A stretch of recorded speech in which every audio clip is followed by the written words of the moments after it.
నేనే పెద్ద మనిషిని, నాకెవరు ఎదురు లేరు. నేనే మాట అన్నా చెల్లుతుంది. నాకు ఎదురే లేదు, నా అనేవారే లేరు అని చాలా విర్రవీగుతూ ఉంటారు కొంతమంది. ఇలా విర్రవీగే వాళ్ళకి కొన్నాళ్ళ తర్వాత చేతకానితనంలో నడవలేక కాళ్ళు నొప్పులు, నడుము నొప్పులు ఇవన్నీ పెట్టుకొని ఎవడు చేసి పెట్టేవాడు లేక ఈ వయసులో విర్రవీగిన నోరు ముసల్తనంలో కూడా అలాగే లేస్తూ ఉంటుంది. ఆ నోరు అలా లేస్తూ ఉంటే ఎవరు చేసి పెడతారు ఫ్రెండ్స్? చేసి పెట్టరు. చేసి పెట్టాలని ఎవరికి ఉండదు. ఒకవేళ చేసిన వీళ్ళు ఇలా చేశారు, అలా చేశారు, అప్పుడు విర్రవీగిన నోరు మళ్ళీ అదే దారిలో వెళ్తుంది.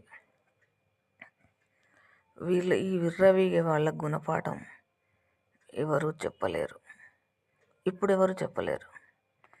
ఫ్యూచర్లో చేతకానితనంలో అప్పుడు చెప్తూ ఉంటారు గుణపాఠాలు.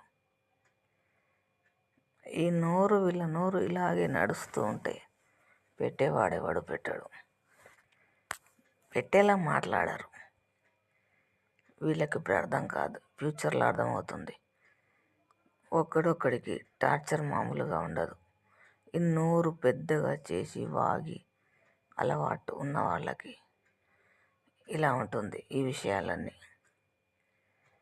ఇది తెలియక ఇప్పుడు నోరుందని, నోరు జోరుంది, వాగొచ్చు, మాటలు చాలా వస్తాయి, ఏ మాట అన్నా ఎవరు ఏమన్నారు.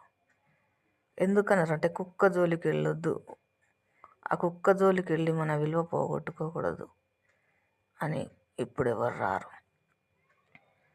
కానీ అదే కుక్క నోరు ఫ్యూచర్లో మూయించాలని, అది అలాగే మూతపడాలి.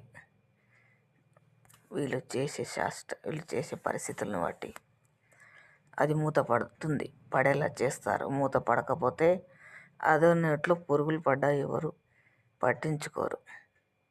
వీళ్ళకి భవిష్యత్తు అర్థం కాక ఇప్పుడు విర్రవీగుతూ ఉంటారు. అసలు వాళ్ళకి ఏందో, వాళ్ళేంటో, వాళ్ళు ఏం మాట్లాడతారో వాళ్ళకి అర్థం కాదు ఫ్రెండ్స్. కొందరు అలా ఉన్నారు. అలా ఉన్న వాళ్ళకి గుణపాఠం చెప్పే రోజు ఎప్పుడు వస్తుందా అని ఎదురు చూస్తూ ఉంటాం. వస్తుందా రోజు? వచ్చినప్పుడు కాలం సమాధానం చెప్తూ ఉంది అంటారు. అప్పుడు చెప్తుంది సమాధానం. అప్పుడు చూడాలి. ఇప్పుడు వెయిట్ చేయాలి.